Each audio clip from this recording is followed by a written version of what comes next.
It's showtime, folks. Enjoy the show. A fine Saturday morning to you, our next real friends. Have you heard the one about a family that goes to see a talent agent about booking their act? The agent asks what their performance consists of, and one of them says, "Oh, we have a weekend podcast that talks about movie news, reviews, and new trailers, and the hotly debated weekly list challenge. It's called Saturday Matinée." And then he brings out a llama, and his son, you've heard this one. I'm Rob Kubasko, and with me is my podcast spouse, Kyle Olson. That's me. And joining us is Krissy, Lenz of the Neighborhood Comedy Theater and co-host of the most excellent 80s movies podcast. Welcome to Saturday Matinée. Hi, I'm so excited. I love Saturdays. I love matinees. I can't wait to be a part of the whole thing. Well, welcome. We're very, very happy to be here. Kyle, how's it going? How are you? It's been an exciting couple of weeks, but I can say I have done something in the last couple of weeks that probably most people listening are going to be in near awe of. Uh-oh. I have cleared my watch list. Yes, over the course of the Christmas break and this first weird couple of weeks of January, I went and decided not to add anything in December, and I went through everything that was on my watch list and watched all of it. Wow. I started the new year. Well, actually, I ran over a couple of weeks, but but I started the new year with a blank slate. Wait, okay. That's like the mythical inbox zero. Yeah. Like, you know what I mean? Like, I don't even, that's so rare. Okay, so wait, of everything you watched, what was the biggest surprise? I can't remember any of it, Rob. It was so Yeah. I mean, a lot of it was not that exciting of stuff. Like, I mean, it was a lot of things that I had like kept putting off. So a lot of what I had on there was like, oh, I need to get back to that, or like I started, I need to finish it. So it wasn't a lot of like I'm going to start like I'm going to watch all of whatever. It's like something brand new. I'm going to watch 59 episodes of something. It was sort of like I started this and never finished it. So like the thing that for me that was I felt the biggest like palate clearing was that I finished all of the Marvel Netflix show. So like I had watched I'd watched all of Daredevil, I'd watched all of Iron Fist, that kind of stuff, but like I still had most of Jessica Jones and most of the Punisher still out there, and I was like, one day, and then finally I decided, you know what? Today's that day, and I started, and so I went through all of it, and was it worth it? I don't know, but I really had this very satisfying feeling of closing a lot of those loops. Like, oh, okay, that's done. I can say that it's finished. I've moved on. And watching those Netflix shows now in the age of the Disney Plus Marvel shows, it's like, oh wow, we've grown. Like people who are Hawkeye wasn't as good as I expected to be. I'm like, you don't know, man. Like getting the middle of any of those Netflix Marvel shows. God, like the middle slog, the middle like 5 episodes of those are just terrible, and they're just slowly moving pieces around, and like it's so many phone calls of like, where's the guy? We got to find the guy. Oh, I found the guy. Oh no, I missed the guy. Where's the guy? Let's track down the guy. Like, oh my god. You don't know how good you have it, so sometimes you need to go back and look at that stuff and then see. But I mean, a lot of stuff was just typical. Red Notice and Squid Game and, like all these kind of things that have been bouncing around that I was like, I meant to get to, and now I finally got to them. Well, congratulations. Thank you. Are you filled with anxiety now that it's empty? Like, no, you have to refill it? Okay, I was going to say. It was like a couple days. I was like, wow, there's nothing on there. And all of a sudden I'm like, oh, I found these great new shows, and now this, and now this, and now this. Okay. Like Pete got me into The Expanse, and so I'm watching that now. And Doom Patrol, I had watched the first couple episodes of that, and then Lorraine was on last week, and she was talking about how great that was. And actually, Rob and I went to a convention with Mark Shepard, and he was talking about how great it was. And it was like, it took 2 votes, and then I was like, all right, I'll get back. And I watched the first episode, and now I'm super into that too. It's one of the weirdest shows I've ever seen, and I'm just shocked at the audacity of how weird it is for like a big DC HBO Max show. Oh, okay. Well, I'm happy to hear that. That'll be those are life goals I'm still working on. Krissy, what have you been watching? So I just finished watching The Witcher. Oh yeah, The entirety of The Witcher. Yeah, it was like Kyle. I started it and it felt like homework, so I did not finish it.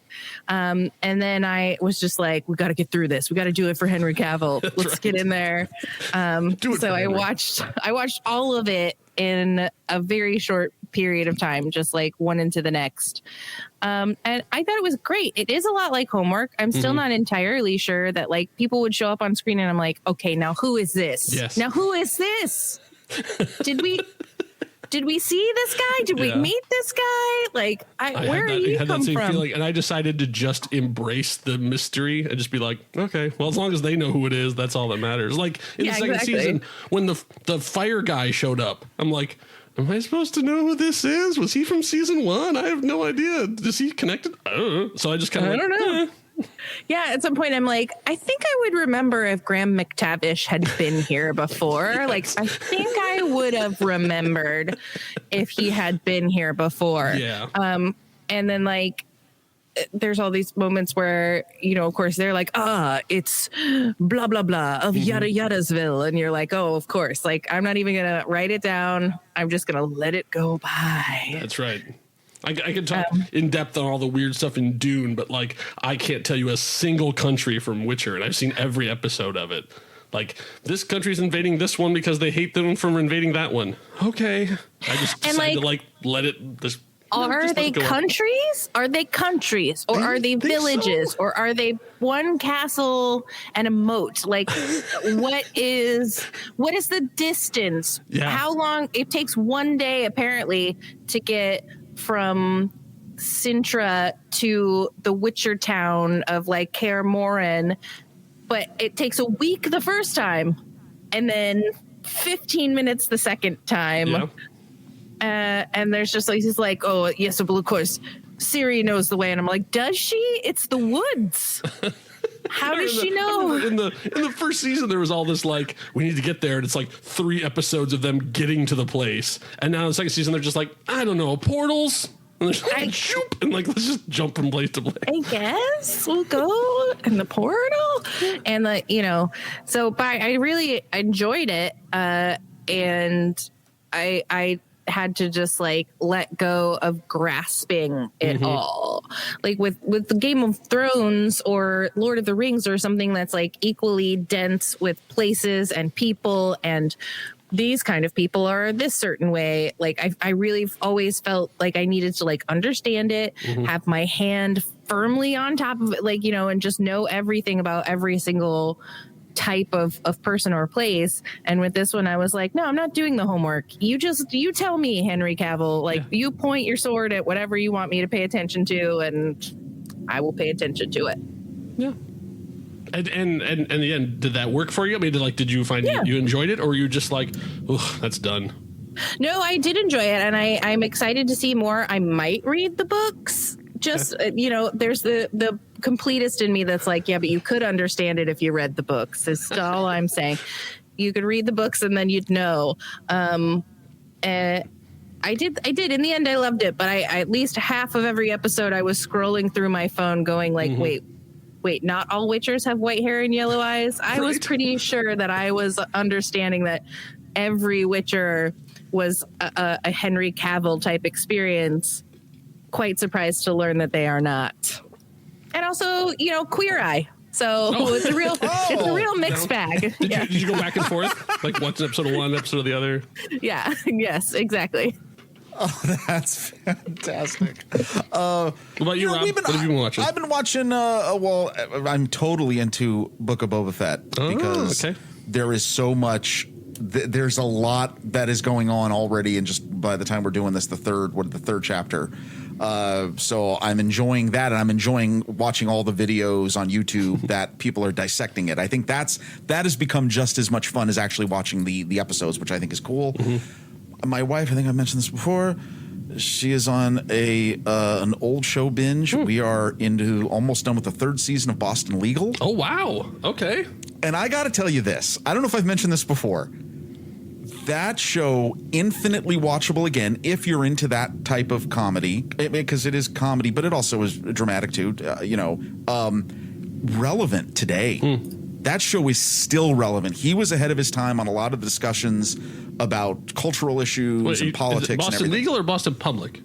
Boston Legal. Boston Legal. Okay, got it. Yeah. Oh yeah. Boston Public. Different. Yeah, totally different show. Totally different thing. Also relevant. Also still relevant. But different. No, thing. Okay. This is Boston Legal. This is the James Spader, William Shatner, William Candace Shatner. Bergen. Ultron and Kirk fighting. Fighting weird judges. Yeah. Yes. And there's some other Star Trek people in it. Like the cameos that are in are amazing. But it's just David E. Kelly just doing his thing. Mm-hmm. Like it's very, very enjoyable. I have really liked sitting through her watching it at night, but that's okay. Yeah. And then just trying to make up a list too of things I want to watch in the next month or so. But that's basically, that's pretty much been it. Let me see if we have news. One of the things I just want to talk about at the top of news, I obviously used, for those of you who are familiar, the Aristocrats. It's a 2005 documentary. That was the intro for this. And it's a very funny, offensive, I'm sure to most people. It's a joke that a lot of comedians and stand-up comedians know.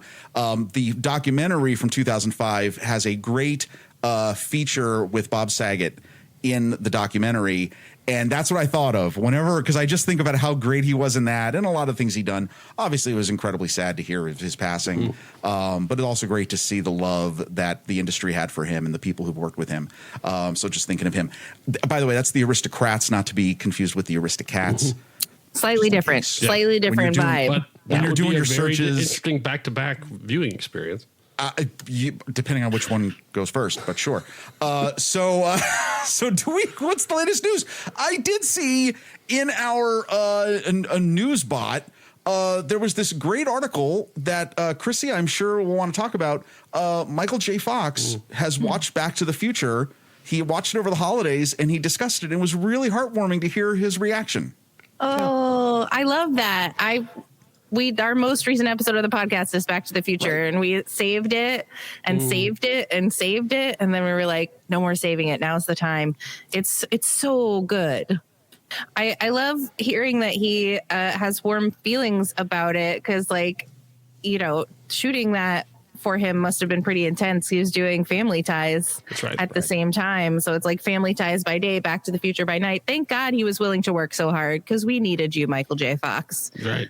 So we appreciate that work that you did. So he actually talked about it in the quote he talked about this exact thing. And he said, so I had this moment now, wham, with all this stuff that I had in my life where I could sit and look at this kid talking about himself and say, wow, he did all right. He had a lot to deal with and he was dancing as fast as he could, but he fulfilled the role and did a good job.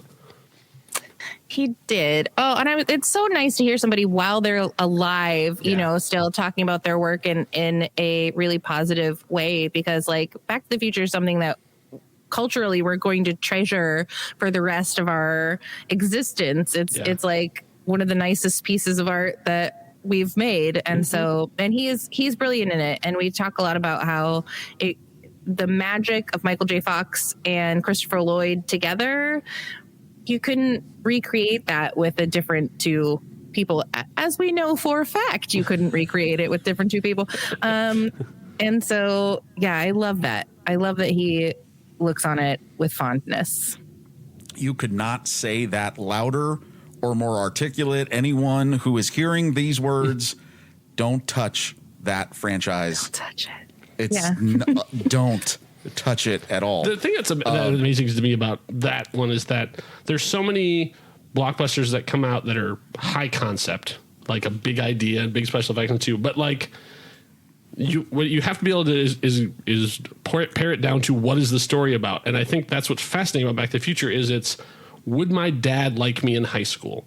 That is the central premise of that, and everything else just spirals from that. So you have that core of well, that's an interesting question. With it and everything else, flying DeLoreans and Biff time traveling and trains and all this kind of stuff that builds out from it still is built on that central thing. I think a lot of times these sort of, they miss the point. They forget that you need to have that central emotional core, that question, that idea, whatever it is, that can hold the movie together.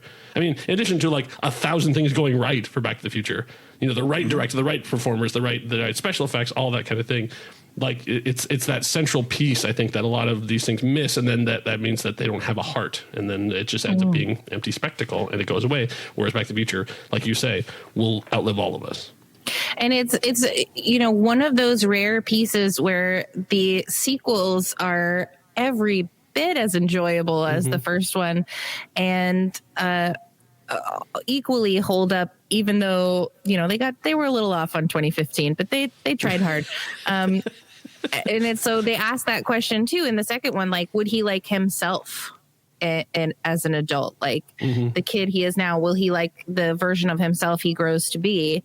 And if not, can you do anything about it? Can you make some kind of change? Can you make a different choice? And then in the third one, really getting to see Doc on a journey of who is he, you know, and can he have a different kind of life for himself? So they all have heart. They're all hilarious. They're all expert master classes in how to take a running joke and use it every time, and also never let it get old. Do some of the best jokes and never tell anyone. Like the Twin Pines Lone Pine thing is one of my favorite movie things ever. Like basically that only is there if you're paying attention. They don't hang a lantern on it. They don't. It's like, huh? Everybody, look, a funny thing. It's like if you know, you know, and if you don't, it just goes by and it's fine. No, that's it was. That's it. We're just talking about Back to the Future for the next hour. No. Echo all of that, because I think it was great to see that someone who can look back at a very early performance in their career and appreciate it and have as much love as everyone has for it. Some apologies to Crispin Glover. Not so much to Eric Stoltz, but that's okay. But and no offense, Leah Thompson is so great in those movies as well. Yes. Like I watched it with my kids, and my daughter was just like captivated by Leah Thompson. She was like, "What? Who is this? Who is this magical performer? What else can I see her in?" So that was fun. And Thomas F. Wilson, who of course got horribly typecast, had a really rough go of it for a while, but like I think has again, like Michael J. Fox, come around to the other side of it and been just like, hey, you know what? I got to be part of, you know, movie history. He's Even the for bully. the rest of his life, people will be like, "Call me a butthead." Actually, if you're interested, you can go online. He was a stand-up comedy for a while, and he actually wrote a song about his experience after Back to the Future, and it's called the Question Song, because every time people walk up and they ask him the same question, so he decided to write a song and answer the questions, so no one would have to ask them again. It's hilarious and I love a little it. bit profane if you find the right version, but really, really funny. I actually had someone correct me recently when I made a Biff Tannen joke and said something was about as funny as a screen door on a battleship, and the person I was like, no, honey, that's not. The screen door on a battleship would be fine. It's a submarine. I'm like, I know, I'm doing a Biff Tannen joke. Make like a tree and get out of here, right? Well, speaking of big explosive movies that will have sequels, I think what did I put in here? Is I said Red Notice, no, more like Green Notice. Making Kyle, money. you said you watched Red Notice. We've talked about Red Notice on the show here before. Netflix knows they've got something on big on their hands. They are making back-to-back sequels, again with a little allusion to our Back to the Future conversation. And they're bringing everybody back. Yeah. Gal Gadot, Dwayne Johnson, Ryan Reynolds, and they're going to go nuts. You're going to be seeing Netflix will be the land of Red Notice and Knives Out for the next 5 years. Another multiple sequel, big paycheck kind of thing too. That's interesting that they consider numerically, sure, Red Notice is a huge success. Like obviously they have the numbers. They don't tell us what the numbers are, but they have the numbers. But it's still interesting. Like if that movie had been released in theaters, would it have had the box office to go along with these numbers, or is it just like everyone's who has Netflix and they're at home, they're like, oh yeah, I want to watch that and watch it. Sure. don't know. I mean, I saw it and then I thought, yeah, like Pete said a couple weeks ago, it was fine. Like it was for, for a Netflix movie, and like all of them are beautiful and charming, and it was fine. And there's really, I can barely remember what the plot was. There's just a lot of pretty people saying vaguely amusing things in interesting locales and twists and turns. But like, I'm a big heist fan, and this was a pretty terrible heist movie. In the grand scheme of things, but it gets by on looks and charm, and we should all be so lucky, right? All right, I don't think there's any. I think we can move on to trailers. Let's do that. Krissy, you are up first. You have I'm excited to talk about this because you have a very interesting trailer. What was it? It was a Wolf Like Me. Emma, you gotta help me so that I can help you. Dad, why do I have to talk to you? You don't talk to me. It is my job to help keep you safe. Maybe you should help yourself. It's like she's built this fortress around herself so that nothing can hurt her.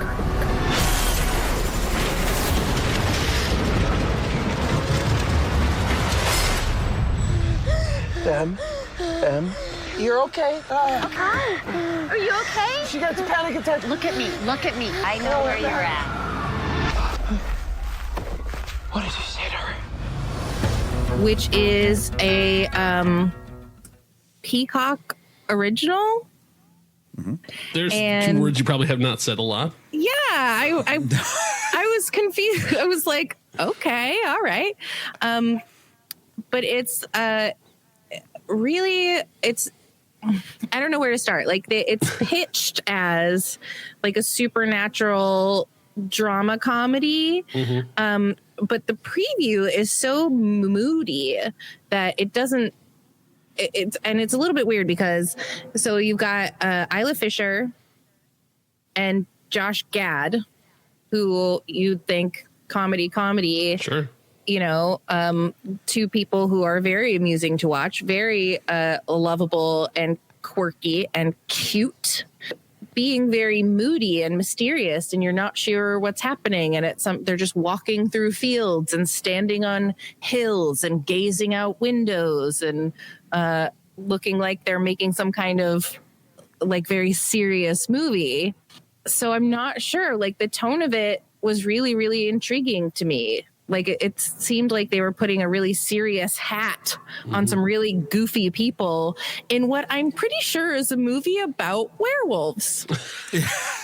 Okay, so wait, you know what? I had not heard about this. I watched the trailer, and exactly what you said. Mm-hmm. Like I look at the trailer, I look at the title, I go, oh, I think I know what this is about. I watched the trailer, and I'm like, oh no, I have no idea what this is about.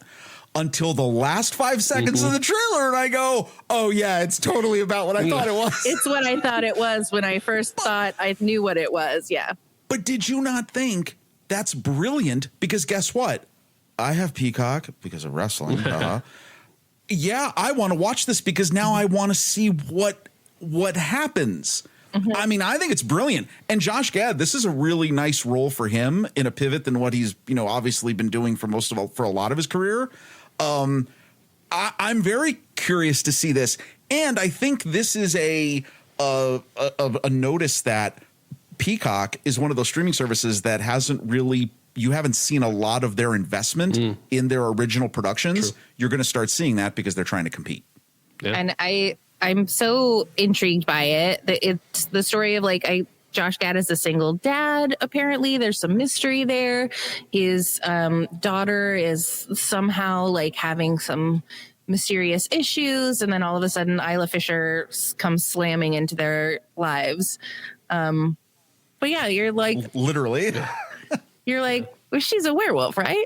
She's yeah. But the trailer never flat out says it. So it's sort of like, but she's a werewolf. I mean, but we all agree that we think werewolf, that right? We get that she's a werewolf. Yeah. Yeah. Okay.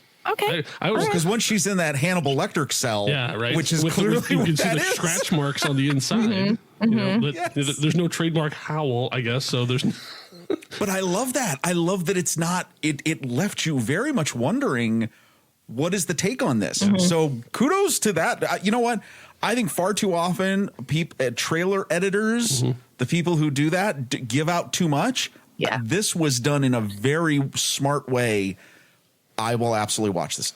So I had the same reaction. I had no idea this existed. I love both those actors, and so I'm interested to see what they have to do. But as I dug in a little bit more after watching it, it is first of all, it's not a movie; it's a series, and it's also half-hour episodes. What? Yeah, like there's like at this point, I think there's 6 episodes, and they're 22 minutes each. And it was like, oh, that's not the format I would have thought for what you showed me there. So I even read like somebody who had seen a couple of the initial episodes was like, this feels like something that was something else that they made into something else. Like this was like somebody had pitched this as a movie and they got greenlit as a movie, but they're like, actually, we have this new streaming service and maybe you could. And they did. But I think it was, if that was the case, and I'm not saying it is, I think that was done before it was shot. So it wasn't like, we have this movie, let's cut it into episodes. But that also means that if we like it, and it turns out as good as it looks, we could have more. We could have more. Yeah, I like a series in those little chunks, because then if you stop somewhere in the middle, you don't feel as bad about it. True. I stopped where they wanted me to stop. What do you mean? Exactly. That's... Well, you know what, though? I wonder, okay, that's interesting. When I was pulling up the notes for this, all the promotional material says streaming January 13th on Peacock. Yeah. It doesn't say start streaming on January 13th. Right. So that is, okay, yeah. Maybe they're hoping people will tune in and go, oh, I have to watch more? and if it's released like once a week, that's more than a 30-day trial. And then they've got you. And then they've got you forever. Wow. Or 5 ever. Or 5 ever? Is that the girls 5 ever? Yeah. That's why I signed up. Well, all right. So there you go. January 13th, Peacock. Actually, according to Wikipedia, always the arbiter of truth, you get it all on the 13th. So basically all 6 episodes will drop on the same day. So you can watch the whole thing at once if you want, or you can slowly pace yourself and, a little treat after maybe do the dishes and then watch an episode. And come back to it at your end of the year binge to clear out your watch until list. December and be like, oh, I got to get it off of my list. That makes less sense, but okay. Kyle, am I next? You are next. That's right. You got it. All right. So my trailer, there were a lot of great trailers this week. Okay, so I had to go with this one because I have a weird, very, very weird spot in my heart for Bob's Burgers, which is an animated show on the Fox television network. It's on Hulu as well. My daughter got me into the show, and I have to admit, I enjoy it greatly. For those of you who watch it, I think it has a lot of heart. It is a show that has surprising heart and is never mean or cruel like some of the other animated shows, right? Like, and I totally, that's what got me hooked on it. So we actually really do enjoy it as a family. And this movie, we were so looking forward to this movie being our reprieve from that first summer of the pandemic. And that's also sad to say, the first summer of the pandemic. but we were so excited. We're like, oh, don't worry. I told my mom, this was like, she was like between her junior and senior in high school. And I'm like, no, they got to release it digitally. It'll be out online. We'll see it. Don't worry. We'll have a great thing to look forward to. Nothing. So now it is going to be released only in theaters May 27th. Are you hungry for something good? Something juicy. How you doing? What? Something beefy. What is going on? Ta-da! Fresh hot burgers, sexy burgers. Len. What? It's summer and sex sells, baby. Big things are coming for summer, Tina. Take off those bulky jeans to be more aerodynamic. Oh, you're doing it already. Great. Big things like that heat rash you get sometimes? Bigger. Stay low, follow my lead. Come see.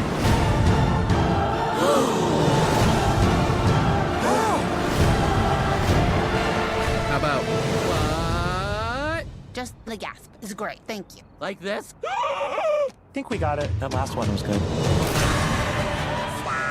It just looks fun. If you like the show, you're going to love this. If you don't like the show, tune me out. It's fine. It's okay. Anyway, what'd you guys think? Go ahead, Krissy. I love Bob's Burgers so much. I do. It's as smart and as funny as The Simpsons were in their heyday, but it nails that the family, in spite of all of their really interesting quirks and qualities, they love each other and they encourage each other, and they all just have this vibe of just lovability. Each character has a lovable core, and that's just so terrific. So I can't wait. I'm so excited. I think it's going to be hilarious. And I always recommend people watch Bob's Burgers. If you're not watching Bob's Burgers, you got to get on that. It's brilliant. Hey, Krissy, I'm not watching Bob's Burgers. Can I recommend you watch Bob's Burgers? See, I'm wearing a shirt. I'm wearing my Bob's Mandalorian shirt, too.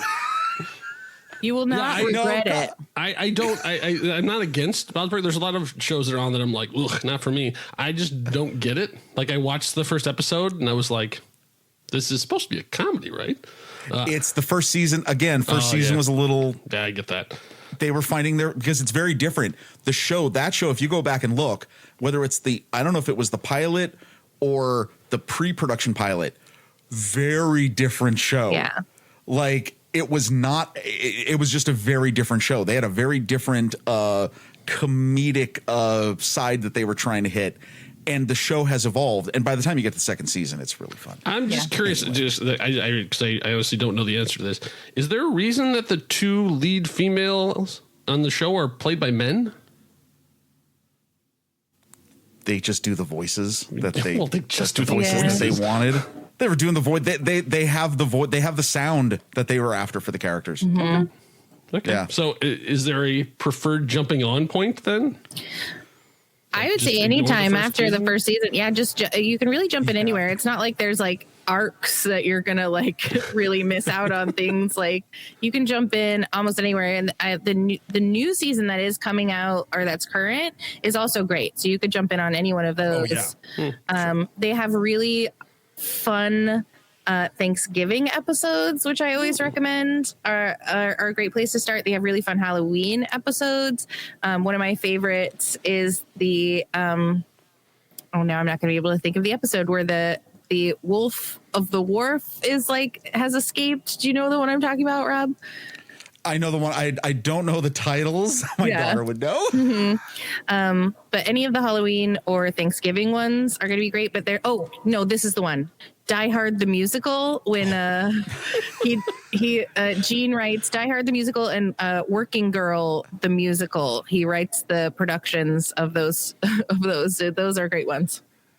That one, or I would say, and this one I do know because this was the episode that actually hooked me on the show. Episode 5, season 2, Food Truckin'. It's the one with all the food trucks, and then Bob gets the food truck. And I'm going to tell you something. There is a moment in that episode that I cried laughing so much that we had to pause it. Everyone had to stop doing what they were doing because I literally had to catch my breath because I just thought it was absolutely hilarious. And see season 2. Don't worry about season 1. Yeah. There you go. Like The Simpsons. Ignore season 1. Yeah. Yes, ignore season 1. So, awesome. All right, Kyle. So a whole different kind of animation on for mine. So this is something that actually my daughter had gotten me into. So I am an old school role playing fan. Played Dungeons and Dragons, even AD&D, if you want to be that nerdy about it, and a bunch of other stuff. And so when she got interested, I was of course happy to be like the guru of like, oh yeah, let me give you a little history of role playing games. And so then now she's running her own campaigns and doing all stuff. And so she then went into the world and actually knows now more about what's going on in the role-playing world. And so she introduced me to Critical Role. And so Critical Role now has an animated series coming out. It's called The Legend of Vox Machina. Let's go! Come on, work! Stella's here! You can't be seriously considering them for such a task. Our reputation is less than stellar. If killing for gold isn't getting us anywhere, maybe we try doing some good this time? Boring. So what Critical Role is a bunch of voice actors who are also were in the industry working, and they still are, prominent voice actors, all were role playing together, and they decided they were going to live stream their role playing, and from that an empire was born. They've like set new records on Twitch. They had one of the highest things ever on Kickstarter. I mean, basically people have embraced this and loved it. And so they had their adventure and it ended, and now they have taken that adventure and condensed it and created an animated series based on that adventure. And so they are doing the voices of their own characters that they originally played in the role-playing game. That it's just this, it's new media at its finest. I love that the fact that this even exists. This is amazing to me. When I went online, I'm like, okay, well, if I want to see this, just like a true nerd that I am, I want to start at the beginning. I want to I'm gonna go back to the beginning. And I went online, and the first thing I read was, yeah, don't. Like, if you want to start at the beginning, don't. I was like, oh, was it bad? They're like, no, you'll never catch up. Because what I found out is they did a weekly show that was 4 hours long. And then sometimes they did multiple during the week. So they said right now, if you decided to just dedicate your life to just watching every episode of Critical Role, you'd be watching for 42 days straight. Oh, geez. It's over 180 hours of video. And it was like, oh, okay, yeah, I think I'll just go from here. And so this is great for me because I do not know the story of Vox Machina. So I'm coming into this completely cold. I know the world, I know the actors, and that's it. So like the rest of you, don't feel like you need to have any prior knowledge. It's just a flat out animated adventure. And I got to say, the animation looks amazing. So now I've given you way more information than you needed. What did you think of the trailer before I inflicted my own views onto you? Go ahead. I think it looks really fun, and I think it looks really funny. I too have been told that I would love Critical Role and I should experience Critical Role, and I'm afraid to, based on just how much there is. So I think this is a genius way to get us to hop in a very non-threatening, like, hey, let's just have fun. Don't worry about how many hours you may end up watching as a result of loving this. So I'm into it. It looks great. It looks absolutely hilarious. Anytime you have profanity in a cartoon, right. Come on, right? For the most part. Here's the deal. For those of you who remember, in the mid-2000s, there was a show on Comedy Central called Drawn Together. Oh. Yes. This has crazy Drawn Together vibes. Okay. And I was like, and that show is, that was a outrageous. Reality show, was that the premise? Yeah, it was right. It was like as if you had taken, at the height of reality television or not, like if you take SpongeBob SquarePants and Superman and like Josie and the Pussycats and put them all into a house and had them all live together. And like Betty Boop, like, and it was a Pikachu, ridiculous. right? Like a Pikachu, like, yes, Zelda. Like if you brought all these characters in, the interactions from that show. That's totally what I thought of when I watched this trailer. And that's not a bad thing, unless you hated that show. But I am totally interested in this. So, yeah, I will watch it. I think it will be funny. It will be gratuitous. That's good. Yeah, I don't think they've even announced how it's coming out on the 28th of this month, but January 28th. But I don't know. But we don't know. Is that the first episode? Is that the entire season? It's Amazon, so they could go either way. So by the time you hear this, you'll know. But at this point, we're just waiting for what will be definitely the first episode on the 28th. I mean, I guess we learned a lesson that you don't know what you're going to get with if it's a movie, if it's a series, if it's all at once, if it's one by one. Like, that's how they're going to surprise us and keep us on our toes these days. That's right. Keep it surprising. Well, in 2022. Yeah. Nobody knows anything. Good picks. All right, that was very enjoyable. I'm excited about these now. All right, so it's time for what we usually call as a game. We've done all different kinds of things, and I'm just going to say this right now.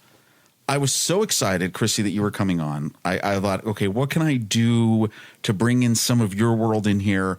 one of the things that we love to do when we try to do these games is we've done brackets. Brackets sometimes go a long time. I know I've had varying as the innovator of some of these. I'm like, okay, I want to do something a little bit. I know, right?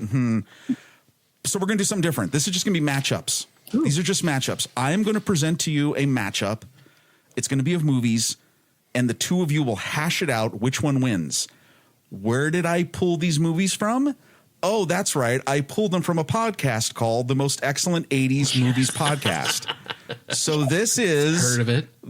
The Most Excellent 80s Movies Podcast movies matchups. Oh my God, I'm so excited.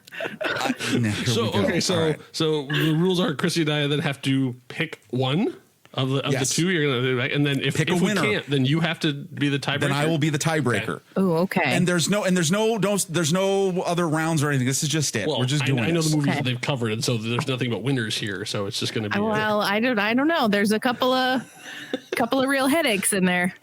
Now, where this got fun was curating the matchups, because this I spent a little time on stuff, so I'm excited about this. All right, so we have 14 matchups. Here they are. Number 1, Xenomorphs versus Terrorists. That's right, 1986's Aliens versus 1988's Die Hard. What? What? Oh man! Let's first thing to do is since he said the terrorists were the aliens, let's eliminate the leaders. So this is not about the alien queen, and this is not about Hans Gruber. So let's move them aside. That's an interesting conversation, but I think or is it Hans Gruber versus Paul Reiser? Who is the true villain of it? Or is it That's true. They are the true bad guys. Or is it the corporate overlords? Is that the true villain of it? Yes, it's Nakatomi after all. Oh, that's right. I know if he had just given him the code, everything would have been fine. They would have just packed up and got the heck out of there. Right. Greed is the true villain of all both those movies. Okay, so just alien foot soldiers versus terrorist foot soldiers. Oh, okay. Well, if we're looking at it that way, I think that the aliens would take out the terrorists easy peasy. Okay. If you want to do it by pure, strength and force, speed, sure. But if you want to go by like charisma, then obviously you have Carl and you have Tony and you have I can't remember the guy doing the technology. I can't remember what his name is. Nerdy guy who gets punched in the face. Mm-hmm. Like there's a lot more exciting personality than there are to the clone and repeat of the Xenomorphs. But then you've also got if you take it from the point of view of if you have McClane versus Ripley. I go Ripley mix, but it's terrorists versus aliens. Not terrorists versus Ripley. Okay, that's true. Xenomorphs versus terrorists. I got it. The Xenomorphs are, first of all, the terrorists from the 80s are going to be like, what is that? True. We all have this fabulous moose coif, and I'm wonderful gray sweats. Yes, and I'm prepared to hijack a vault or heist a vault, but I'm not prepared for things that drop out of the ceiling and have little inner mouth munchers. What do you call that? I say Xenomorphs. Okay, I say terrorists because I think they're a lot more interesting. Oh, no! Wait, I just want to say this. You guys both can see me. I'm grinning from ear to ear throughout this entire conversation because I didn't actually mean it. I was just coming up with a cool name for the matchup. We take our game seriously here. It was more the conversation just totally made me so happy. The whole idea I had was that they're both movies about one person with a gun against a ton of stuff. Right. Yeah. And the well-armed, well-trained people do not matter at all. It comes down to heart. I am so thrilled that you guys went so deep into that conversation. Yeah. I gotta say, I'm gonna give the nod to Die Hard because. Oh, okay. Yeah. You can't go wrong with choosing Die Hard or anything. Wrong. It's so hard though. Because I never thought I would have to, pick between those two movies, but I'm going to go with Die Hard. Okay. Very well. All right, good. All right. That was good. Okay, so here now, as you can see, the topic's going to change. Okay. Category number 2, the category is, are we going to get there? And you have 1980s Airplane versus 1987's Trains, Planes, and Automobiles. Oh, interesting. Each one is one voyage, start to finish. We're going to a destination, and we're going to encounter obstacles along the way. We are paired up with perhaps not the best of companions to help us through this. Okay. See, yes. Right. I like where you're going. Okay. But in the end, I think that... See, now I'm reversing my own opinion before I even said it. I was going to say, I think that, John Candy will get you there. Mm-hmm. He'll get you where you need to go. You're just going to have a relationship with him along the way.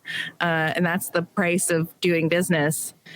The airplane people, though, they'll make sure you don't fall out of the sky. I don't know, but they also will serve you the fish. I remember I had the lasagna. So I say planes, trains, and automobiles. Well, I think I can answer with a visual thing, because I just recently purchased the steelbook of Planes, Trains, and Automobiles, which I happen to have sitting right next to me. Yay! Wow. So yes, Planes, Trains, and Automobiles. Good. All right. Excellent. All right. Number 3. This is another versus matchup. Tiny Terror versus Tiny Terrors. That's right. 1988's Child's Play versus 1984's Gremlins. Oh, wow. I mean, the Gremlins are nigh on to unstoppable. True. I mean, unless there's sunlight. I mean, Chucky can go out in the sun. Well, yeah, Chucky got a lot more sequels. I mean, for God's sakes, he's got his own television series right now. Yes. So, the longevity of Chucky is amazing. Wow. And anything that gets Brad Dourif work, I'm all for. However, my wife is terrified of dolls and being a doll attack. So to save my marriage, I have to vote Gremlin. That's what I would vote for anyway. It's just, I think Gremlins has this bizarre Looney Tunes spirit to it. And they have the numbers. They have the numbers. Yes, sunlight is their weakness, but water is what spawns them. So one rainy day, if you're anywhere near the Pacific Northwest, you're in big trouble. That's right. Gremlins take Seattle. All right. Gremlins is the winner. All right. Very nice. All right. Number 4. The category is Run for Chicago. That's right. 1980s The Blues Brothers. Nice. Versus 1986's Ferris Bueller's Day Off. Okay. To me, the answer is obvious, so I will let you go first, Kyle. Obvious. Okay. In the world of cameos, you really can't do better than Steven Spielberg, so I'm going to have to go with the Blues Brothers. Incorrect. Okay, tell me why. Oh, no. I think Ferris Bueller clearly runs that town, and if he was on a mission from God, he would have simply accomplished it with style and flair, and had a whole parade get on board and help him out with it. So I think there's nothing Ferris Bueller can't do. Okay. All right, Rob. And this one pained me, because I was thinking to myself, well, how would I pick this? If I had to say, what was the movie that was more instrumental in my teenage years, it's Ferris Bueller's Day Off. Yeah. Because I didn't appreciate the Blues Brothers until later. Yep, I agree with that. I had the same thing, too, because Ferris Bueller was hugely influential in it. I didn't see Blues Brothers until much later, and I didn't see the unedited Blues Brothers until much later, and went, oh, wow. Oh, wow, wait a minute. I saw the TBS version for years before I saw that. Same. All right, Ferris Bueller. All right, very good. All right, number 5. Kurt versus Russell. Oh, that's right. 1981's Escape from New York. And can you believe it? 1 year later, 1982's The Thing. Oh, yeah. Oh, dang. Oh, dang. Okay. Well, for me, this one's pretty easy. Also because it has a little pain placed in my heart because I was supposed to go this week and take my daughter to see The Thing, which she has never seen before in theaters. And unfortunately, COVID kept us from going. So couldn't go out to see this. So I have to vote for The Thing just because I'm desperate to show it to her. And I can't really do it while her 8-year-old sister is around. Yeah. I thought yeah, the no. only place to do it. And so, yeah. That will scar you for life if seen in the wrong moment. Right. Ooh, but is that Kurt Russell? You know, he's Kurt Russell-iest? At his Kurt Russell-iest. Is there anything Kurt Russell-er than a Snake Plissken? I love Snake Plissken, and I do not like Escape from New York. I think Escape from New York, the film, is really boring. I've had a hard time getting through it, but I think that is a great character. I just don't think that he was very well served by that particular movie. And it's not aged extremely well. True. I think if you take into consideration that there's a pretty good chance that the end of The Thing, he is a thing, then he would be nigh unto unstoppable. If he can ever, he was a planet, for goodness sakes. And it's true. Kurt Russell can do anything. And one of the best Santa Clauses of all time. Absolutely. So I think the real winner is America. Yeah, we are the real winner. World. I think the world is the winner. He's a planet, for God's Goldie sake. Hawn is the real winner. Is the real winner. Yes. So wait, what's your final vote then, Krissy? Yeah, what's your final vote? Oh, I was hoping I wouldn't have to decide. I'll go Thing. I'll agree with The Thing. Oh, all right. You convinced me. The Thing wins. Nice. Even though a huge failure at the time. Which is crazy because it's a whole vibe now. Right. All right, very good. Number 6. The topic is horrible things happen in bed. 1982's Poltergeist versus 1984's Nightmare on Elm Street. Oh, I guess Deathbed, the bed that eats people, was from the 70s. So yeah. And I didn't want to go, and I wasn't going to do Friday the 13th versus Nightmare on Elm Street. That's tired. That's true. We've had that talk. We've had that talk. Yeah. I gotta say, Nightmare on Elm Street for sure. That bed shoots a fountain of never-ending Johnny Depp blood into the stratosphere. So, I mean, hard to top that. It sucks him all down, including his TV. And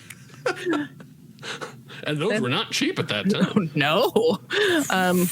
So I gotta say, I think that's the scarier situation. As much as I hate the little clown doll that they put at the end of the little girl's bed, I'd rather spend an evening with that than a geyser of Johnny Depp's insides. Ooh, interesting.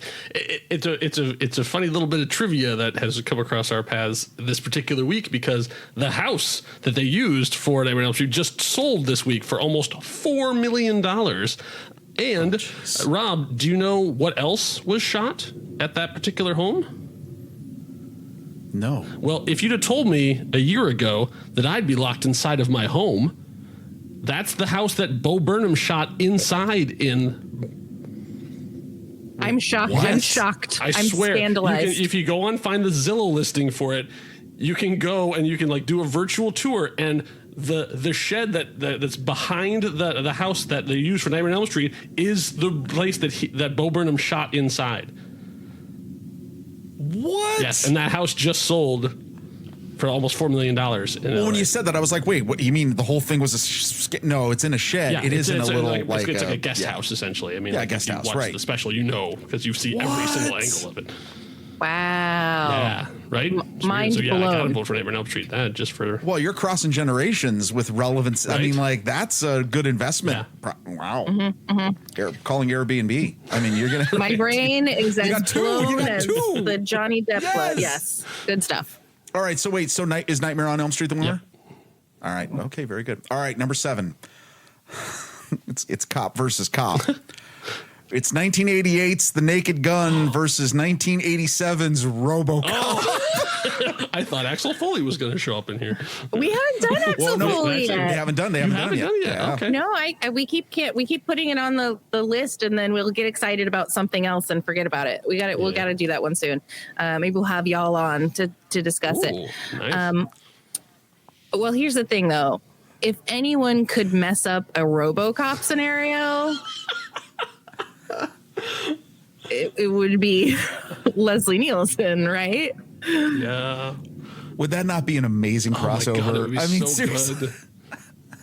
Here's your partner. You got a new partner. Oh, wow. Jeez. Somebody write that fanfic. Oh, I need to see Seriously, that. no kidding. I can't unsee that now. Yeah, I have to pick Frank Drebin now just because I want to see the two of them on patrol. Mm-hmm. You have 20 seconds to comply, and then like some kind of like pun-based visual joke. Dead or alive, put your pants back on. Like, seriously. All right, I know that's a crazy matchup, but you got to pick one. So here we go. I think that Lieutenant Frank Drebin would somehow come out on top of that matchup. Yeah. Oh, awesome. Oh, I love it. All right. Naked Gun is the winner. All right. Category number 8, Small Trouble, 1982's E.T. or 1986's Short Circuit. Essentially the same creature with and without skin. Yes. Oh, interesting. Wow. Johnny Five had more lasers. True. And E.T. is a hideous beast.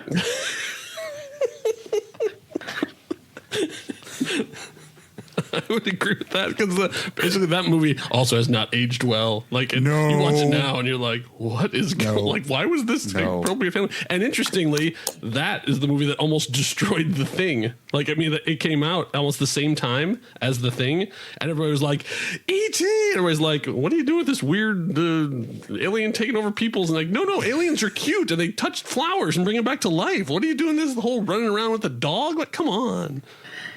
Yeah, E.T. is not cute though. He's a monster. Yeah. I don't care what flowers he brings back to life. And and the government agents in Short Circuit always carry guns, not walkie-talkies. That's true. They don't try and pretend that they're not wielding guns while chasing teenagers. They're just really open about it. Wow. I think that's consensus there. Absolutely. So Short Circuit's the winner. Yeah. All right, very good. Number 5 number is 9. alive. Yeah. This one's Hormones versus Hormones. 1985's The Breakfast Club versus 1987's Dirty Dancing. Oh God, I thought you were going to say Porky's. Oh man. No, they haven't done Porky's. We haven't done Porky's. You got to go first on this one, Kyle, because I'm having a hard time.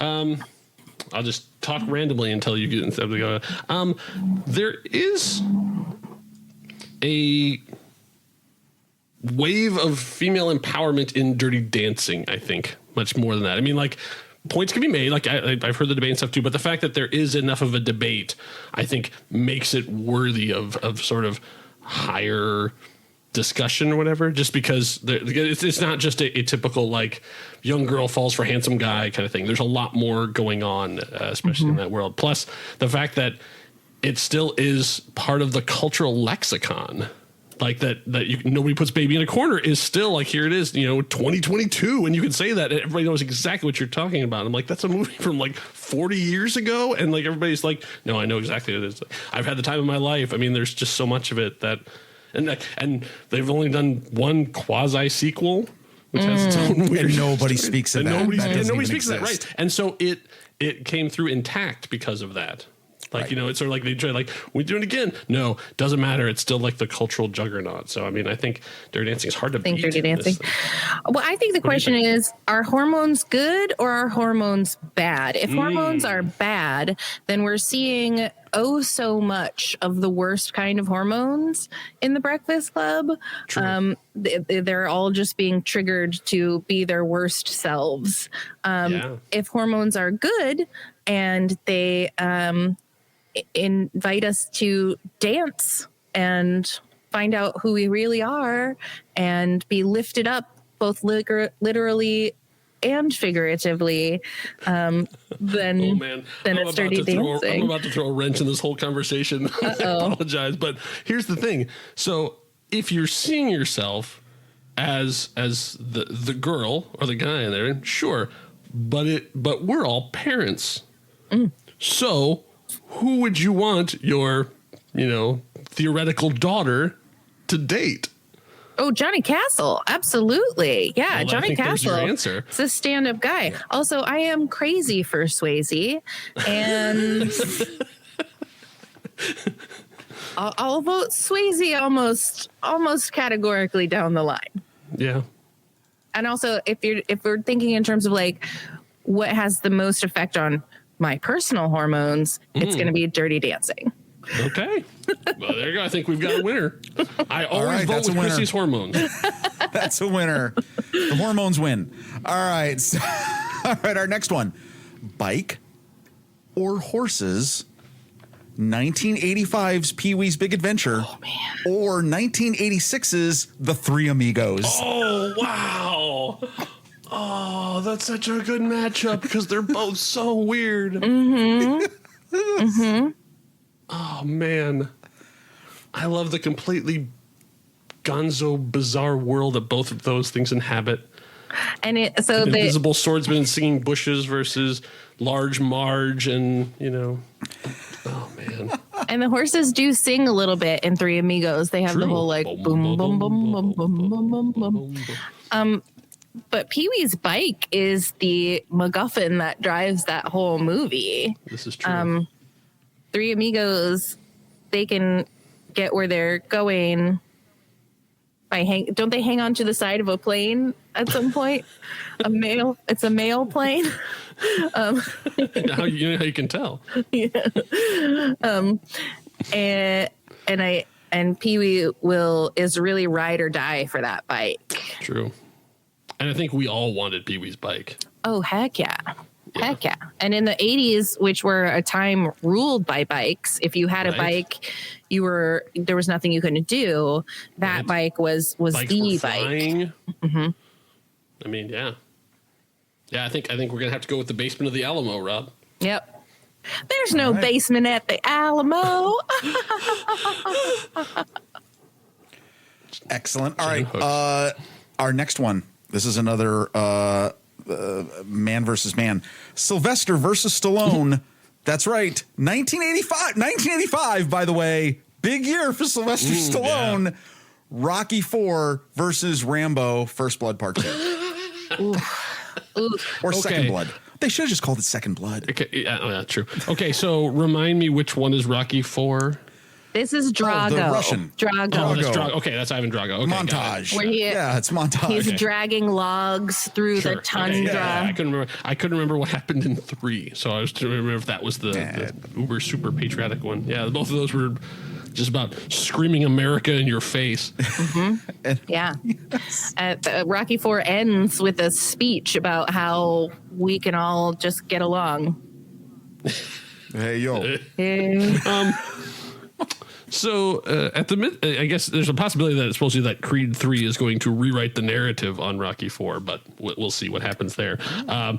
But I think in terms of, let's say, honoring of the franchise, I would say Rocky IV holds up because it tells a consistent story where going from First Blood to Second Blood is a wildly like head-scratchingly, neck-twisting switch from like very angry, troubled Vietnam veteran to uber patriot, blowing up the commies for Uncle Sam. It's quite a head spin from one to the next. So I would vote for Rocky just because Rocky Balboa, from beginning to end, was a consistently written character, even if his adventures did get somewhat weird in the middle. Yeah, I mean, like, Rocky really knows who he is. He's just a guy who wants a robot and a pet turtle and will let you punch him in the face. Like, that's just who he is. And I think that Rocky would find a way to win based on like heart. Like he would have the drive to keep on going. And I think he would be genuinely amused by John Rambo, and they would become friends. And in that way, I think Rocky would win. True. And Friendship. Rocky probably make fun of his hair. Yeah, friendship would be the friends they made along. Wait, friendship would be the friends they made. I stand by it. Can I tell you something? It doesn't matter. This is the most profound statements ever made about either of these movies. So that's amazing. All right, there we go. All right, just a few more left. Pilot versus Pilot. 1984 is The Last Starfighter versus 1986's Top Gun. Oh, wow. Just off the top of my head, Death Blossom. I mean, come on. They were in a just watched Top Gun 4G again. inverted dive with a MiG-28. Yeah, but Death Blossom.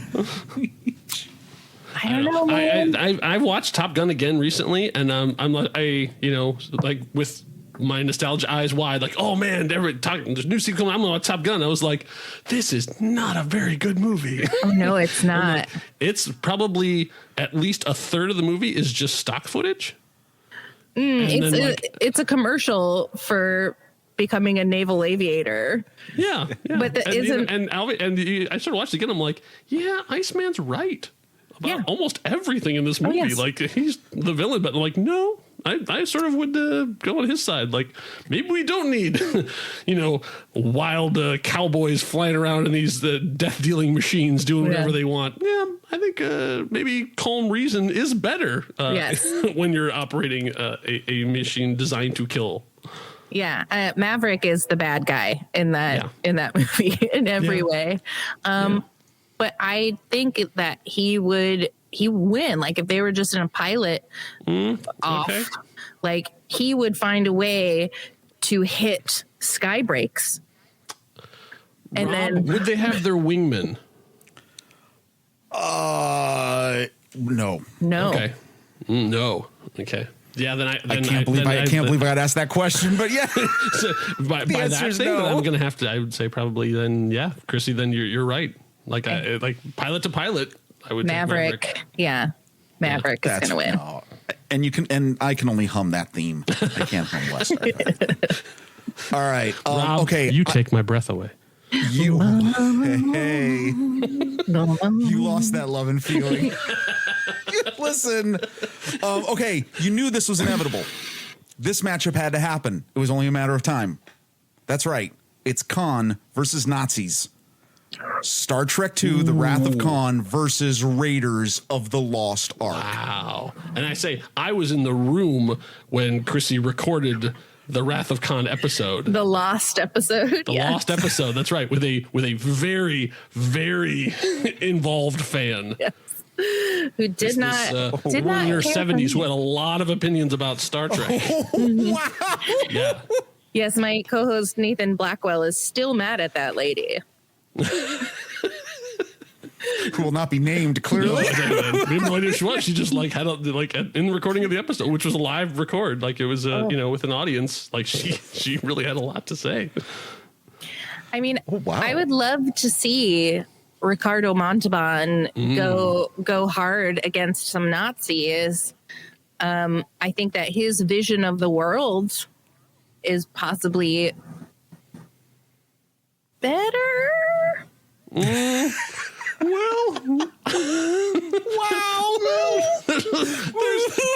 think they would agree on genocide, but they probably might disagree on against whom. Yeah.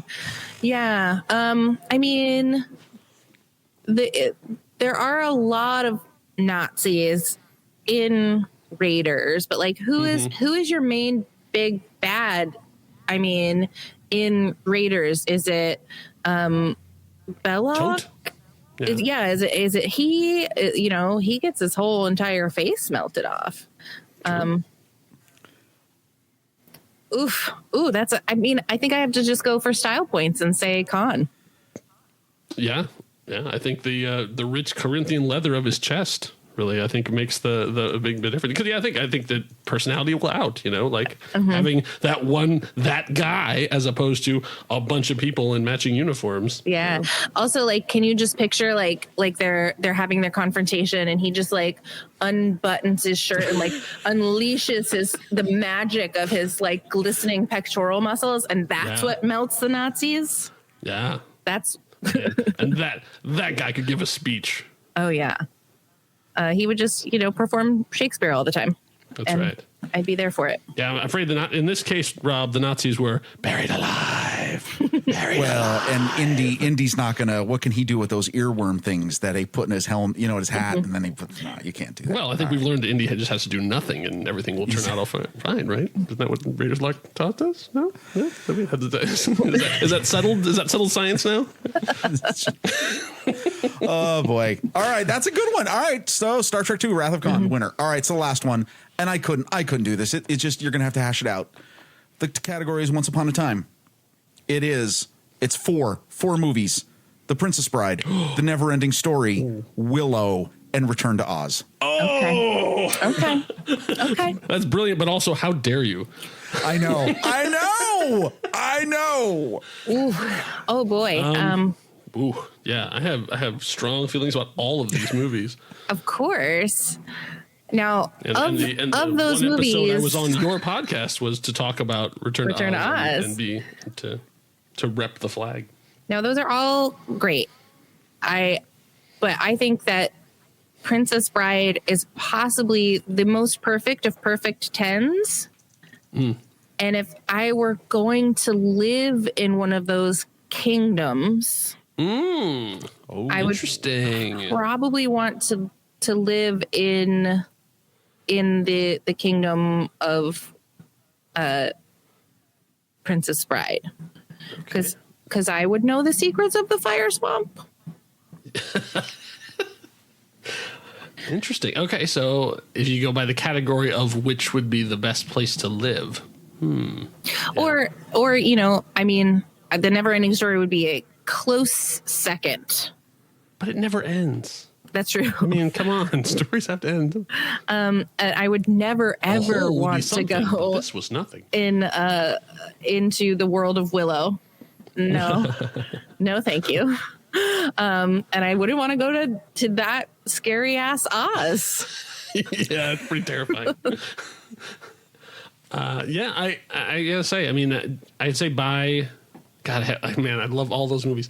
I think Princess Bride is a hard one to beat in this case for that reason, and also I would agree. Like I was talking about this on another podcast recently. I say the only problem I have with Princess Bride at all is that the score did not age terribly well. I wish they had a full orchestral score and Mark Knopfler's music with a keyboard. Like that's the only part of the movie that and that's like the minorest of minor points. The rest of it, perfect.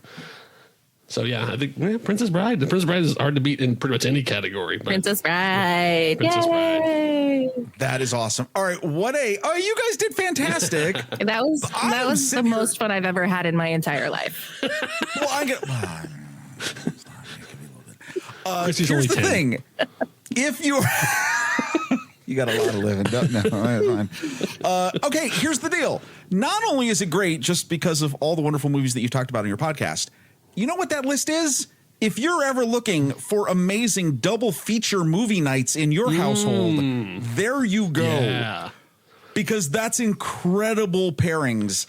And there were a couple of these that I was like, yeah, we're doing these because I totally want to watch this. Maybe not Poltergeist and Nightmare on Elm Street. Yeah, maybe not back to back. Good skip that one. Maybe not. Don't go back to back with The Thing and Princess Bride. Oh yeah, you'll be more suspicious of everyone as you're watching it. Oh yeah, no, you don't want that. Well, and I don't know, the Naked Gun RoboCop night. That would be fun. That would. Well, you'd go from like we're all doomed and the future is going to be terrible to like we're gonna be okay. Yeah, and also two very different sides of law enforcement. Yeah, yeah. And these are their stories. Yeah. These are their stories. All right, I'm going to pay some bills here. Okay. Nice job, Rob. That was fun. Thank you. That was wonderful. Thank you for all your hard work. Every once in a while, I'm out of the purgatory cell that I was in. Everything's fine. I'm trying to figure it out. All right, but hey, listener, I'm talking to you. Are you just a casual friend of the next reel, or would you like to really get to know all the reels? That's right. You can get exclusive access to everything going on down here. Just head over to thenextreel.com/membership. The most it'll cost you is a $5 a month. That's the most. Members get access to live streams as we record, early access to shows in your very own personal podcast feed, access to the super secret member channels in Discord, member bonus episodes, and even stickers. And I want to tell you this right now, there's a new sticker coming soon. And let me just say, it's got someone's face all over it.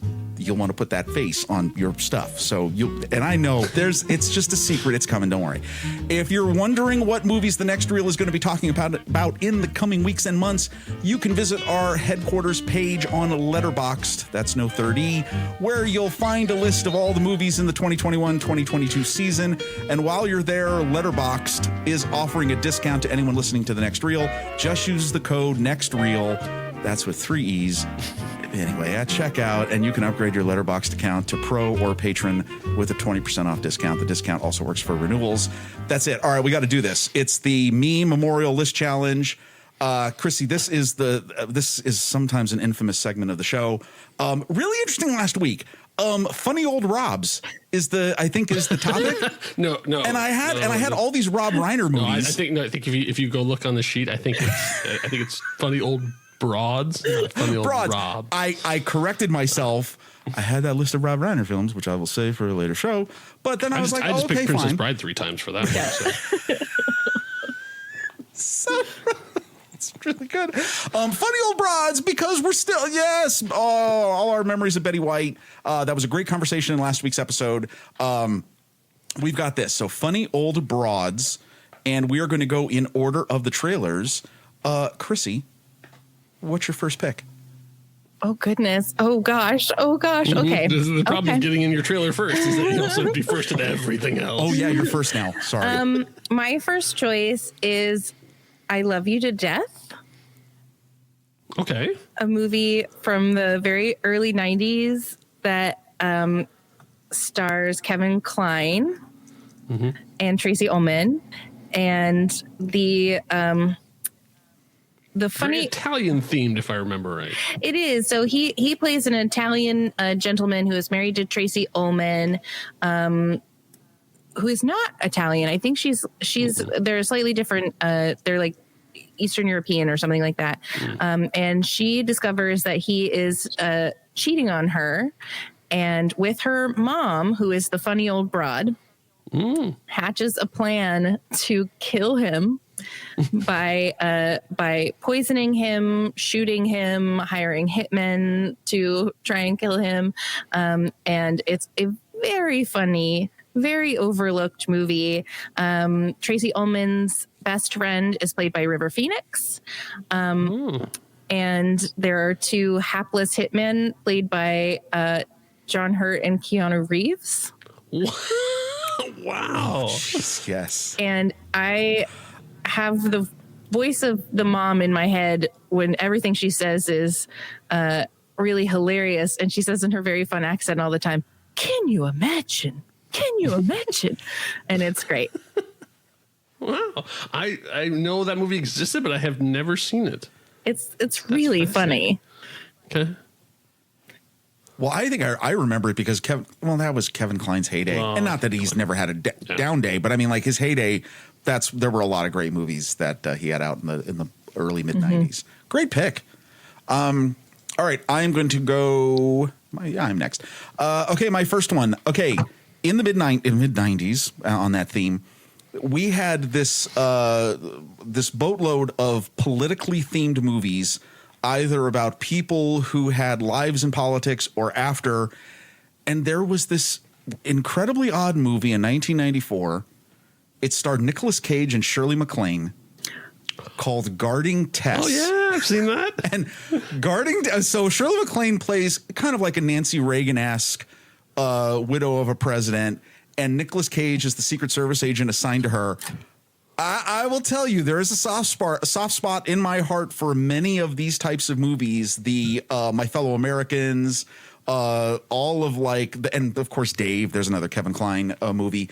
I just love it, and she was great in this.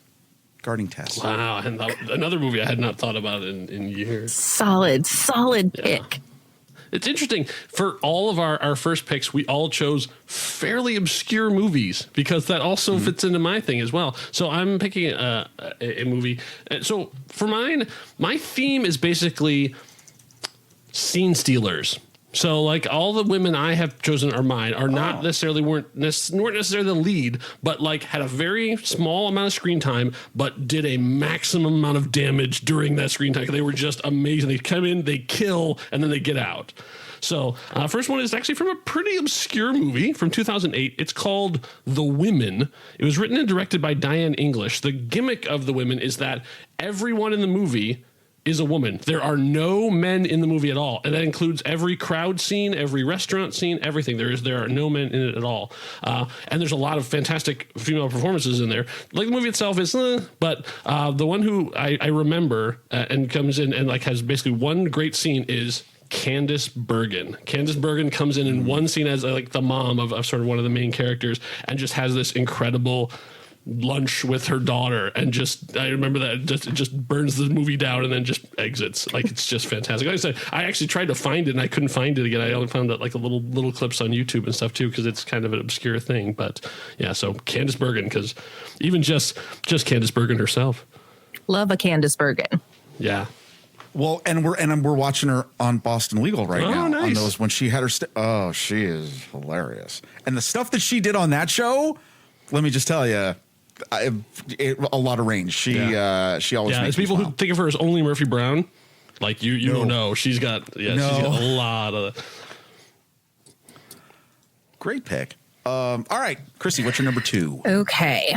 My number 2 choice is because the women eventually become old broads, but they are the premise of the movie is based somewhat on them being older broads than they'd like to be.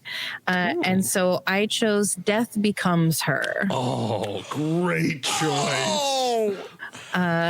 It is one of my favorite hilarious movies. Meryl Streep and Goldie Hawn are chef's kiss brilliant.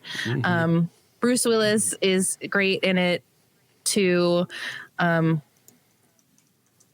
There's nothing bad about this movie. It's so funny, and it's very quotable, and they're brilliant in it. So they are two women who are competitive with each other. They're fighting over Bruce Willis as the love interest, and then years down the line, they both end up sort of becoming beautiful zombies in a way. Yeah, that movie's fascinating too, because there's a whole alternate version of that movie out there somewhere that they, with entirely different subplot and everything else, and they completely gutted it and changed it. And the movie that we saw is like the second version of it. I've always hoped somewhere in some vault they would bring out the original. I think Tracy Ullman, was actually had a major role in that movie that was almost entirely cut out. Wow. If I'm remembering right. That's a great pick. Plus it has special effects that have aged very well. Oh, yeah. There's the Corridor Crew, which is a bunch of guys who are special effects artists. They have a YouTube channel where they'll go back to certain movies and analyze the special effects. There's an episode they did about Death Becomes Her, and they were impressed. They went, "Wow, there are some," because there are a lot of things that happen to the ladies in the movie that they're like, "Wow, for that time, for the early 90s." Really well done. 1992, super early 90s. Yeah, and the best quote possible from that movie is when she drinks this potion and she drinks it, and then the woman who gave it to her says, "And now a warning." and now a warning. Yeah. Nice pick. All right, so my second pick is I have talked about the original movie. This is my pick for this one is a sequel. I've talked about my great love for the original movie on an old episode. This one is 1995's Grumpier Old Men with Anne Margaret and Sophia Loren, of course, also with Jack Lemmon and Walter Matthau. I mean, there was a big run on these movies in that decade, and this one is really great. And Margaret is awesome. Sophia Loren steals the show with her comedic timing, which you wouldn't at that time. No one thought like Sophia Loren's going to be literally in this movie for real.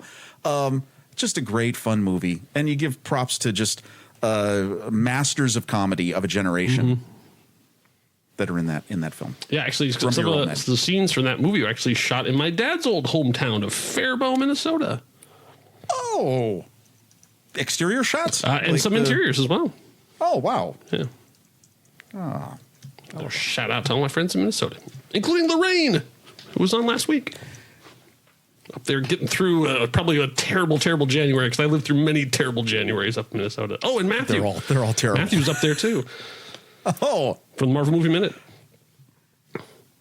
All right, so my second choice, that is also a sequel. I always like when a woman gets to a certain age and then is able to like speak her mind a little bit more and like gets a little freer about what they want and what they're looking for a role. And this actress in particular said, yeah, I'm kind of tired of all these period dramas. Somebody give me a gun. And so they finally did. In Red 2, Helen Mirren finally gets to really show her stuff. Now, she was in Red as well, but Red 2, I think, is where she really got to do some awesome stuff. I mean, just the fact that Helen Mirren, in her, I think at the time in her 70s or whatever, operating a chain gun like she's in The Matrix. I mean, come on. It doesn't get better than that. She's really, really funny in it, too. There was no way that she was not going to appear on any of these lists. Yeah, she had to be. Awesome. Great pick. All right, Krissy, what's your last? Okay, I really hemmed and hawed for my last choice. And I had a lot of ideas that I discarded. And then I think hopefully it's not some kind of rule violation, but I'm choosing a movie for my third pick because the women who are the stars are some of the funniest old broads there are, and they are treasures, and we must love them and cherish them. So I chose the movie 9 to 5. Oh, wow. Okay. So, with we approve that. That's fine. Okay. With Lily Tomlin and Jane Fonda and Dolly Parton, who sort of take over their office, which is run by a terrible misogynist, and they are able to implement more equality and sensibility to their workplace. And it's also a hilarious kidnapping hijinks movie. And of course, Dolly Parton is continuing to make the world a better place every day just by being in it now. And Jane Fonda and Lily Tomlin are hilarious in Grace and Frankie, the Netflix, I believe, Netflix show. Yes, that's a Netflix show. Yeah. And for all those reasons, I submit to you 9 to 5. Okay, and that's a movie 1980 that is not yet. You guys have not done. We have not. It is on our list of upcoming films. Ooh, nice. That's gonna be so much fun. You guys are gonna have a blast doing that. Come on. I was gonna say Grace and Frankie because we love that show. My wife and I watch it. We're in the middle of the final season. The final season episodes, I think, are coming out within the next few weeks or maybe within a month or so. And there is a rumor that there will be a guest in one of the final episodes of the series. Yes, you can only hope. I know. Apparently it's not a well-kept secret. Everybody knows she's in it. She's coming. Oh, I can't wait. Right. All the way up from Tennessee. I know. So that's going to be a lot of fun. I really hope that show is just a riot. And I have no issues. Anybody wants to fight over 9 to 5? No, it's cool. Yeah, because I'll even put my 2 cents in about that, saying that all 3 of them have become fantastic, funny old broads. So just by the fact that the trifecta, all 3 of them are amazing still to this day. So yeah. All right, great. What a great list. Nice job. All right, so the one I've got now, I know normally this is dangerous territory. Because of this list, I picked a movie that I have not yet seen, but I'm bringing it in the list, and I'm saying it right off I'm front loading this because this was a movie that was on our list to watch. It fell off. It is now back on near the top because I absolutely wanted to see this when we saw the trailer for it. It is 2019's Lucky Grandma. Okay. This is a film. It is basically the story of an aging Chinese grandmother who is involved in a whole bunch of stuff. She likes to go to the casinos and stuff happens. The grandmother is played by an actress by the name of Tsai Chin, and you know her because here's why you know her. Her first acting role, which was a voice role, was in The Bridge on the River Kwai in 1957. Wow.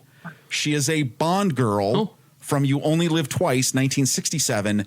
She is Auntie Lindo from The Joy Luck Club in 1993. And she's Katie's grandma in Shang-Chi and the Legend of the Ten Rings. So this is someone you absolutely know who this is. And this movie looks delirious and hilarious. And yeah, I mean, I'm watching it because we totally forgot about it over the course of the last year or so. And I think it's available for digital rental now. So it's out there. Lucky Grandma. Sounds awesome. I like, I hadn't heard that either. But now that also, I'm going to add that to my newly opened list. All right, so my last one actually is a name that has been mentioned already during this conversation, but not singly. So when you get cast in a superhero movie, it's not always going to be the best when you're not the superhero. And so when you get cast as the person who's the parent of the superhero, okay, you get a lot less to do. When you get cast as the person who's the caretaker or the person who's in charge of superheroes, you gotta do it. Now, I'm not talking about Marissa Tomei, which is a good conversation, but for my money, one of the best Aunt Mays of all time was Lily Tomlin when she was in Spider-Man Into the Spider-Verse. She had a very small part, and she absolutely crushed it.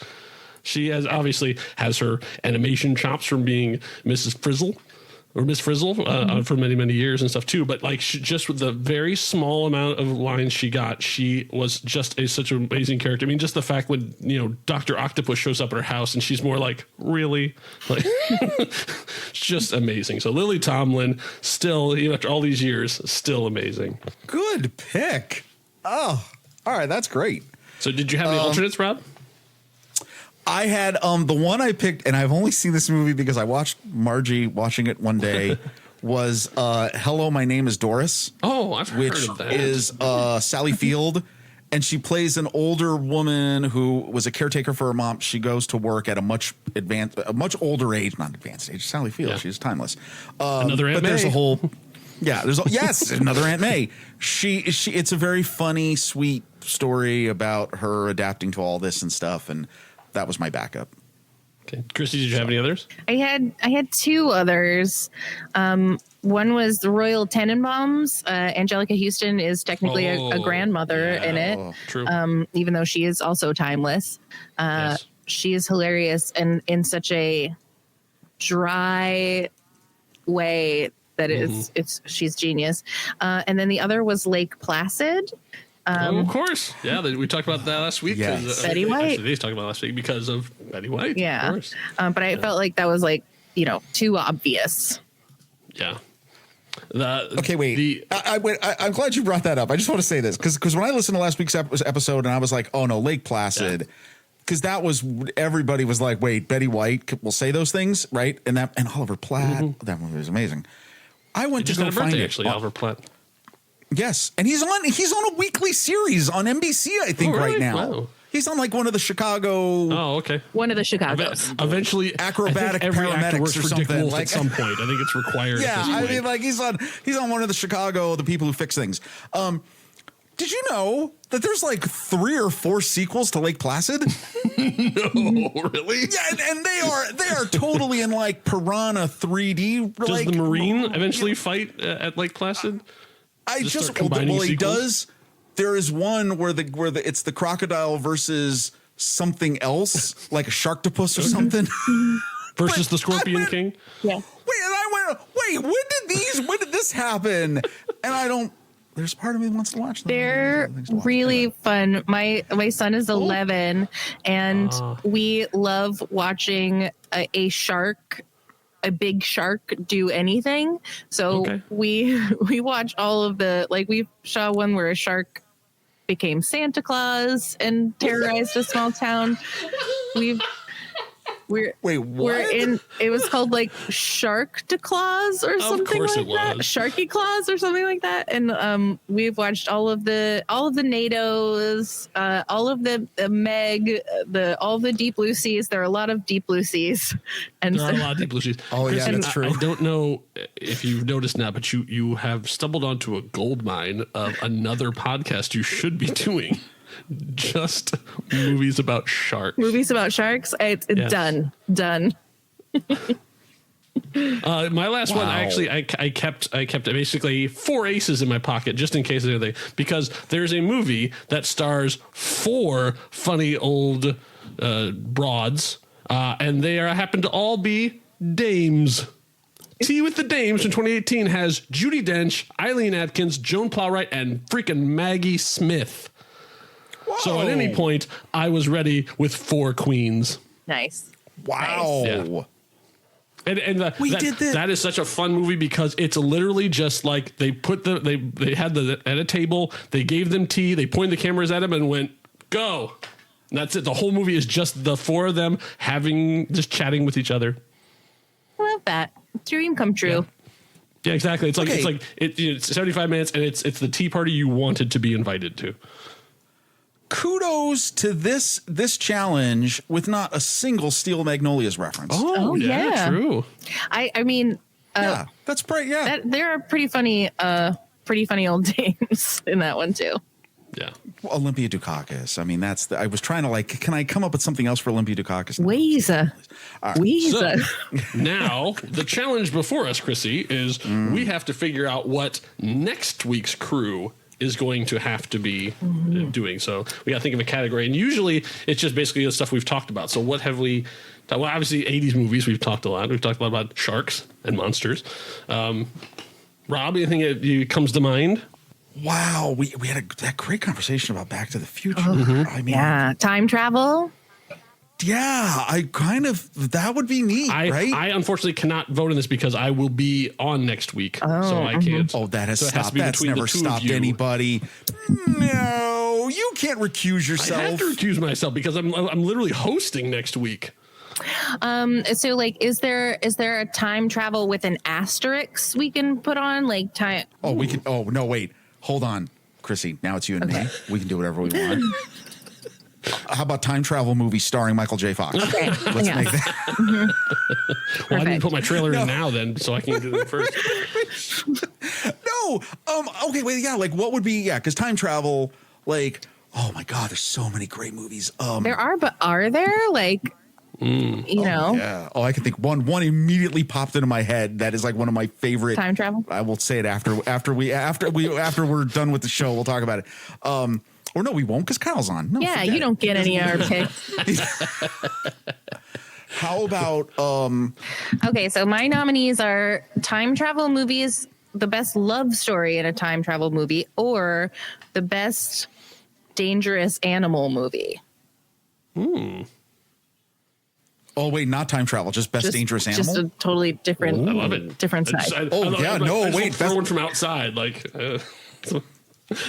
Best dangerous animal in it. That's got everything. Yes, best dangerous animal. I'm cool with that.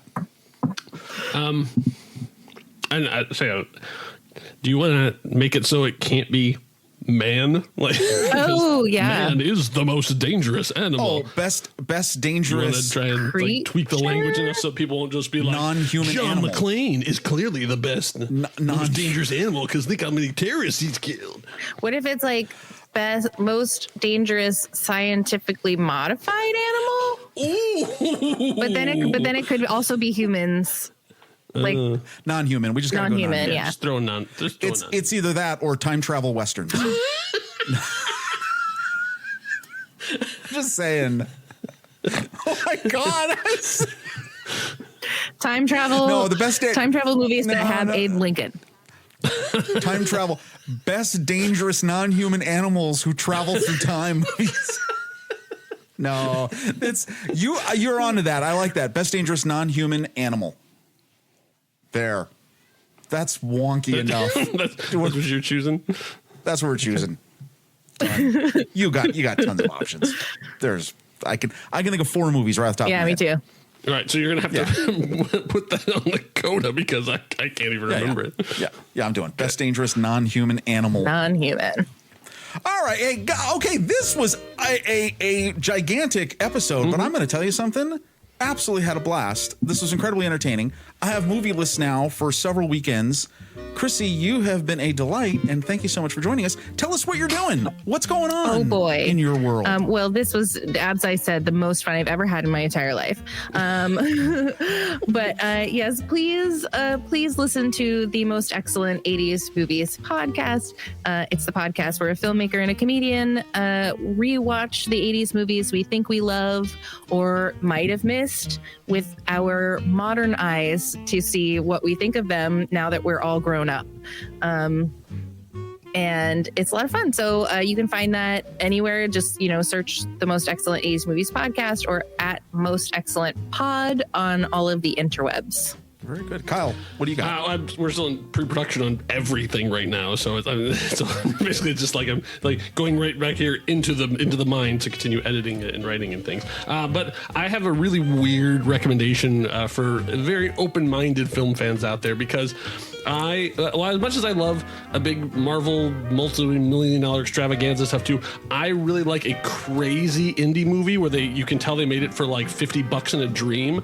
And there is one of those that I discovered on YouTube, and I discovered it. Paul F. Tompkins discovered it and said, "Hey, everyone should watch this." I did. I loved it. It's called A Spy Movie. It's free. You can just watch it. It's written and directed by Stephanie Koenig, and she's in the movie as well. It is a parody of all of like the Mission Impossible type spy movies, and you can tell the point of it is that they did it for nothing. They did but it is a full spy thriller with chases and action and fight scenes and choreography and explosion and all that stuff, but all done with the idea that they're paying for it out of their pocket and stuff too. So it's A Spy Movie. Find it on YouTube. Sounds great. Yeah. Okay. It's wonderfully terrible. Not like this show. No. This show has been terribly wonderful, and it's because of both of you. Kyle Olson, Krissy Lenz, thank you both so much. Thank you all for listening. It's Saturday Matinee. Right now, go run thenextreel.com/membership. Give your money because you're going to get stickers, and those stickers are going to have me all over them. So, well, at least soon. So anyway, try that out. Thanks again, everybody. Have a great time watching what you watch. Bye. Go do something nice for yourself.